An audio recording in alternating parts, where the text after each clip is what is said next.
Hi,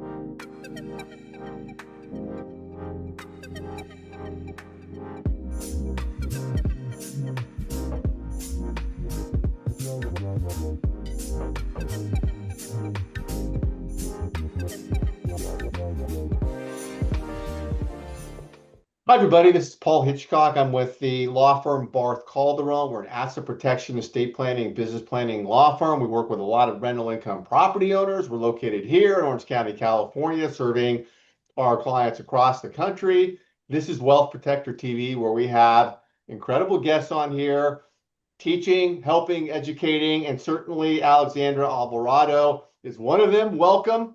Hi. Thanks Yeah, for yeah. having me. Yeah, people know you by now. We've got so much great education going on, and you're the director of education for the American Apartment Owners Association, as we all know, incredible organization serving rental property owners.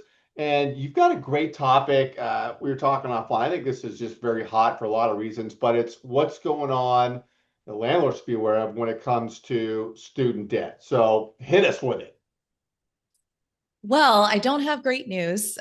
Sometimes when we do these, I wish I had better news, but I did want to point out to landlords that student loan delinquencies have pretty much doubled since January, from 14.5% up to 31.4%, according to Wow. TransUnion. Wow. Yep. Now, that's alarming. Why does this matter? Well, because a lot of your tenants are students or ex-students who have student loans. Yep. And so it's something to be aware of that's really coming to fruition right now. Student loans during the pandemic were pretty much automatically paused for everyone unless someone decided, hey, I really want to pay my student loan. I'm going to pay it anyway. And then they Yeah. went out of their way to do it, which most people didn't, right? So I Right. think just because of how our economy has been going and in general, rents going up and wages not keeping up with it so much, I think tenants got kind of used to not having that student loan payment. But Totally. guess what? They are coming due. They've been coming due since last year. And there's really only a certain segment of borrowers that still are working out a payment plan that they don't have the student loan due yet. But almost all of them are now going back to having to pay that loan. And unfortunately, I think the reality is they kind of got used to a lifestyle without having to pay hundreds of dollars on a student loan. And Yep. now they're not able to keep up. And obviously, if you're screening a tenant, that can mean more risk for you if they have that student loan debt that they're not keeping up with. So this is more of like a public service announcement to take a look at that line item on your tenant's credit reports for the U.S. Department of Education. If it's a federal loan or if it's a private loan, it might be named something else. But especially with the federal type of education loans, those are serious. They Yeah. they do Yep. need to be paid. It's not as simple or as easy to forget as other kinds of debt. And so I wanted to basically just bring attention to it and have some ideas for some solutions. But Paul, I'd love to hear what you think about that. Yeah, it's a problem because I mean, I have four kids and well, three in college right now. So, this is near and dear to my heart. But yeah, I mean, college is so expensive. It's outrageous, really, to be honest with you. And, I mean, I could go down a rabbit hole, but it's horrible with these kids, a lot of kids that can't afford college. Colleges are just very happy to pass along the debt and have kids graduate in debt. It's too bad. But it gets to what you said is it's insane what's going on with kids that have this debt. And it's, yeah, like you said, it's changing now. And I mean, it's still like there's still stuff going on. I don't quite understand all of it. I mean, you're being very helpful here, but I I think, I mean, it used to be these the government entities that controlled all the debt.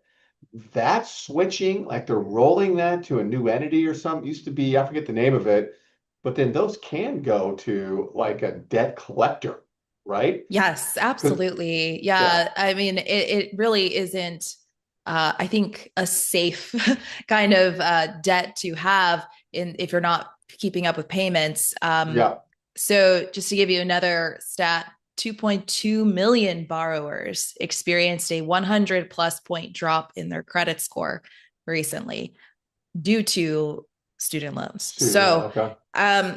it affects your credit score, number one. But two, as you mentioned, the garnishment of wages collections approach is just as much of a reality. Now, Hmm. whether or not the federal government has the bandwidth to go after every single student, I don't know. But certainly on the credit report, that's a given, right? That's just going to Right, happen. right, Now, when you're looking at a tenant application, they're going to rent your place.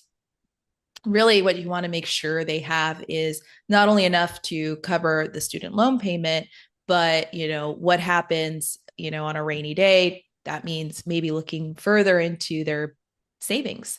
right, That's right, right. actual cash on hand, right? That they might have. It really does put pressure on landlords to make their tenant screening more strict, but it also puts pressure in the sense that there are fewer applicants who might qualify under what you normally might expect, or what your normal criteria might be. So, all this to say is to not just look at the credit score, because that does get affected, but look at why the credit score is the way that it is. And looking over at a student loan account, it's going to look kind of funny because, Yeah, you know, they haven't had to pay, but it's going to show as if they've had on time payments. yeah, That's yeah. what's really because they were deferred. Right, But up until like for depending on who the borrower is and what kind of plan they were on for repayment, now we're starting to see those late payments starting to occur on that trade line. So just to keep an eye out on that, be very aware that that's not something that can easily just go away. So it's certainly a factor to yeah. consider when you're screening renters. And unfortunately, it is the reality, but we do have some new payment plans taking effect in July of this year from the One Big Beautiful Bill, to replace some of the income driven Oh, yeah, repayment plans yeah. that we previously had. So there is some help there. I think up to 1 to 10% of the borrower's income is like the max that they would pay Oh, okay, for okay. this. So there are ways that they can potentially lower their payment, or if they're looking to pay it off maybe with a different interest rate, they could go to a Yeah. private lender. But all of that to say, regardless of what they do, just make sure that whatever that payment is, they can afford it along with your rent. And that if they haven't been paying it on time, that's a red flag for you to consider as well, maybe getting a co-signer or Oh, asking for maybe more security deposit or that bank account checking in savings, making sure there's enough there. So it really doesn't mean that like, okay, you're just going to deny everyone who has a student loan because almost like millions of people have one. But there's certainly, I think, a little more caution that we need to yeah. have than maybe previously. No, it's well said. And I was going to ask you, you started answering a few of the questions I had in my mind, but for a landlord, if the credit score isn't that great, Mm-hmm. looking at the bank statements, do you find that that gives a landlord, some safety? They're like willing to rent to somebody that maybe they have a lousy credit score, but God, they got like, 200 grand in their bank account. Yeah. Is that, I think it's more common now than it used to be. yeah, I think landlords are waking up to the fact, especially since the pandemic, that cash in the bank is better than what you expect to make or what your credit score is. Like it's real, it's there, right, right. and that's something you can count on. Now, how to verify it, obviously, I've even talked to landlords who say, hey, I'll get on a three-way call with your bank right now. Oh, right, right. you Yeah, know yeah, um yeah, so there's ways you can verify, but right, what the point is that you verify, right? That's something I think a lot of landlords didn't do before. It almost seemed like, oh, like you're just asking for too much if you're hmm, asking for a bank statement. But now I feel like, just with how our borrowers here are falling behind on so many things, it may be, if they don't have a great credit score but they have the money saved for it, that could maybe change your mind. Or maybe it's just something that it's just a must have. Hey, you have to right, have, right. a few months of savings, emergency savings in your account. Um, Yeah, and I think a lot of landlords who may have rented to borrowers already, like your current tenants, what if they didn't have to pay their student loan when you first accepted them?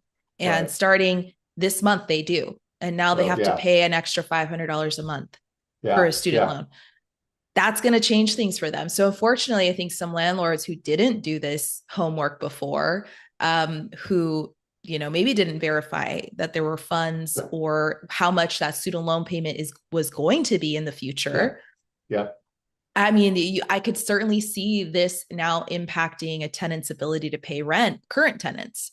So Oh, it's not just totally. about future ones, but even the current ones. And I unfortunately think sometimes something like this has to happen for landlords to sort of change how they screen tenants. Yeah. Yeah. No, it's good new information. Mm-hmm. Where would a landlord go for information on this changing landscape about what you're talking about? Do you have stuff on your website, or would you direct them somewhere else? Yeah, absolutely. I mean, the best thing to do is just to go to AAOA.com. So that's Mhm. the stands for the American Apartment Owners Association. Join the association for free, and you'll automatically get subscribed to this update in particular. For example, this was something we shared last Friday. And so things like this, anything related to new laws, we have a legal brief we send out monthly. So really just by joining the association, you'll be in the loop. You'll get lots of updates, and that's really the best way to stay in tune with what's happening. I mean, everything's changing so quickly. As a landlord, Yep. we try to our team tries to really consolidate what's the most important things you need to know. Yeah. Yeah. No, that's great. And so, yeah. So, wherever you're watching this video, as Alexandra knows, we simulcast this everywhere. Maybe it's up here, down here. The information will be around this. Get connected. It's an incredible organization. We've been aligned for a while. The education that you put out is amazing. So thank you, as usual. Love these hot tips, Alexandra. Thank you. Thank you for having me again. And Yeah. yeah, we'll see you guys next month.